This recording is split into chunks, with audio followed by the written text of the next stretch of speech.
This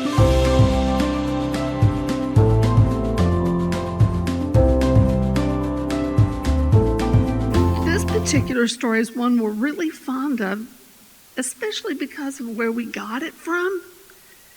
Years ago, we were listening to an interview of Joseph Campbell done by Bill Moyers. And since Joseph Campbell at that time was the world's leading expert in mythology, anything that came out of Joseph Campbell's mouth was gospel. And Bill Moyers asked him the ultimate question. You've been listening to mythology and folk tales for years and years and years. You've traveled around the world. What's your favorite?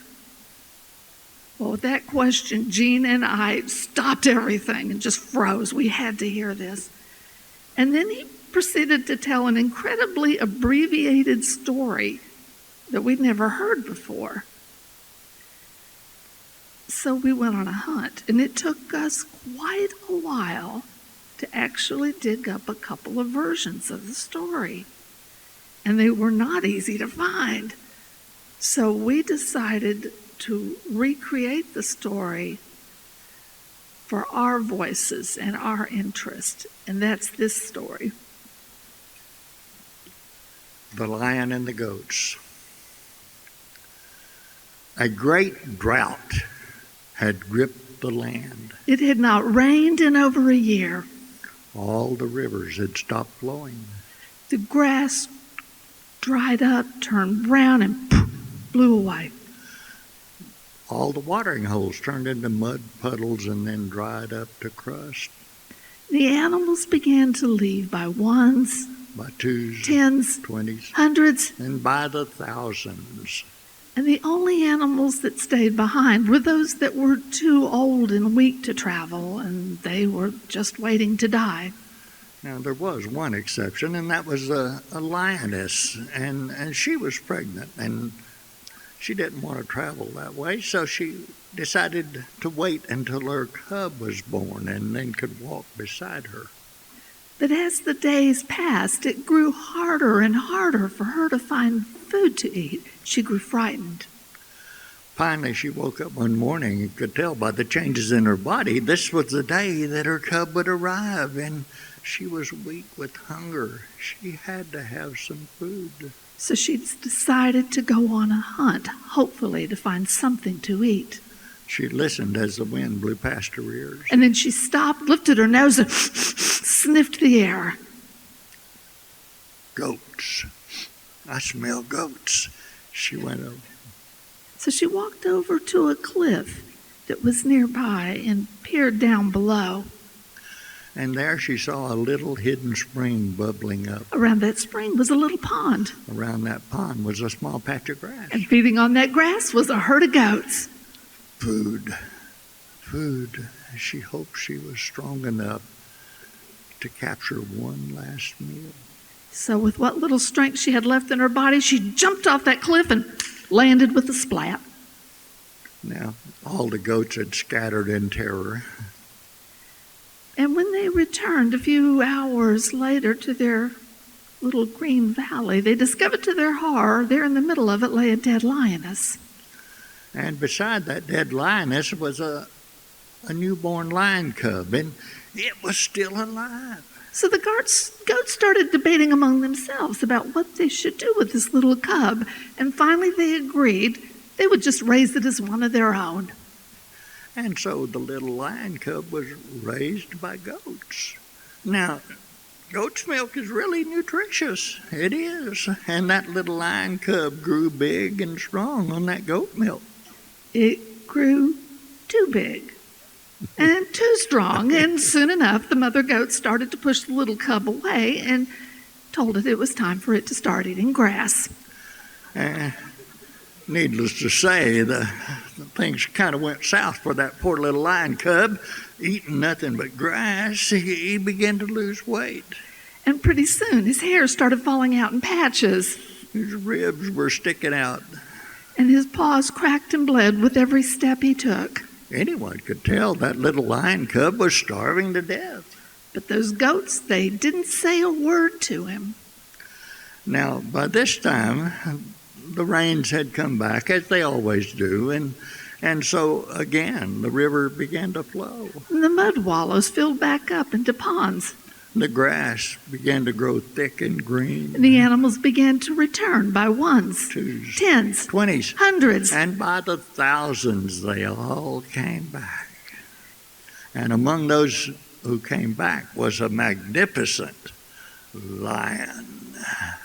And as he strode along, he was the Lord of all he surveyed. He was proud and hungry, so he decided to go on a hunt. He listened as the wind blew past his ears. And he stopped, lifted his nose, and sniffed. Goats. Dinner. He followed his nose to a little cliff that looked down into a valley, and there he saw a spring bubbling up. Around that spring was a pond.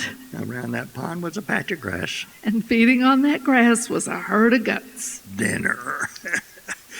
He sprang into that valley and landed. Rah! The goats scattered in terror. But he really didn't care. He had caught his dinner. And when he lifted up his massive paw, instead of a goat, he saw a scrawny, ugly, sickly-looking little lion cub. He said, "Boy, what are you doing here?" And that terrified little goat our cub looked up at him and went, "Bah!" "What'd you say? You sound like a goat. You're no goat, a lion roars. Give me a roar, boy." But the cub just shook his head and said, "Goat." "You're no goat. You're a lion. I'll prove it to you. Come over here to this pond." He pushed the little lion over to that still pond and held his massive head up next to it and looked at the reflection. "I got to admit, boy, you're a pretty pitiful excuse for a lion. But you got to admit that you look a whole lot more like me than those goats you've been living with. You got no horns, no beard. Come on, you're a lion." But again, the cub just shook his head and said, "Goat." That lion knew it was time for an intervention. So he said, "You are a lion, and I'll prove it." He grabbed him up by the cuff of his neck and took him over to a cave, dropped him in that cave, said, "Wait here, I'll be back." That poor cub was so terrified he did just that. He froze right where the lion had dropped him. And the old lion went off for a hunt. It was pretty easy. Game was plentiful. He caught a gazelle in no time at all and came back with the gazelle in his mouth, dropped it in front of that cave, and fell to, ripping chunks of meat off and eating it. And then he held out a hunk to that little cub, and that little cub looked at him in disgust and went, "Grass!" "No, kid, you're lying. If you don't eat meat, you're going to die. And I ain't going to have no dead lion cub on my paws, no sir. Eat this." "Goat grass!" Tough love. He grabbed that little cub, pried open its mouth, and stuffed in a chunk of gazelle meat and held his jaws shut. And he held it shut for about a minute before the little cub gave up and swallowed. And then he stepped back to see what would happen. The little lion cub just glared at that old lion. But after about a minute, he said, "More." "Sure, kid, you can have more. Get it yourself." And that little cub fell to on that gazelle. Man, he ate a lot. He was hungry.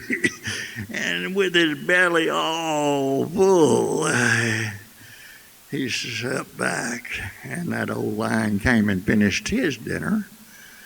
And then the lion stretched out and says, "Now, you've had your first lesson as the lion you truly are. The next lesson is a nap." Lions are really good at naps. And so he stretched out in the mouth of that cave as the sun was beginning to set, struck that pose. You know, the one like the lion in front of the library, you know? And, he said, we love to nap. And the little cub stretched out next to that lion. And he started to close his eyes. And then his eyes popped back open and he turned over around and looked at that lion and said, roar.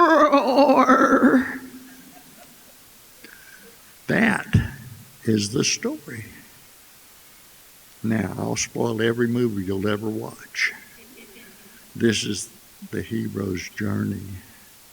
It's the one that you have seen in your life as story lovers. You've seen this story repeated over and over and over. It's part of our culture and our tradition. You've all heard of King Arthur, right? He was a page, and he snatched that sword out of the stone and discovered that he wasn't a lowly page doomed to shovel horse manure. He was the king of all of England. And that's what that little cub discovered. And how many of you have heard of the cub named Harry Potter, whose lion was Dumbledore? Yep. And then, of course, my age, my son, when I went and saw Star Wars, and there it starts on, episode 3. Why'd they start there? Because it was on dry Tatooine, that planet where Luke Skywalker was there. He was an orphan. All the children are orphan. Harry Potter and King Arthur, all that. Well, the orphan child living on dry Tatooine, he discovered that he wasn't really a farmer. He was a Jedi Knight. All he had to do was hear the call from Obi-Wan Kenobi, and he went out and saved the universe. That's the story. Listen, look, you are all story fans, or you wouldn't be here. So listen to those stories. Tell those stories, because you are all heroes. All you got to do is hear the call and go do what you have to do, because that's who you are. And for those of you who really, really want to put a test to your friendship or marriage on the storytelling stage, in the book, we actually divided our story up into the segments so you can try it tandem. Thank you.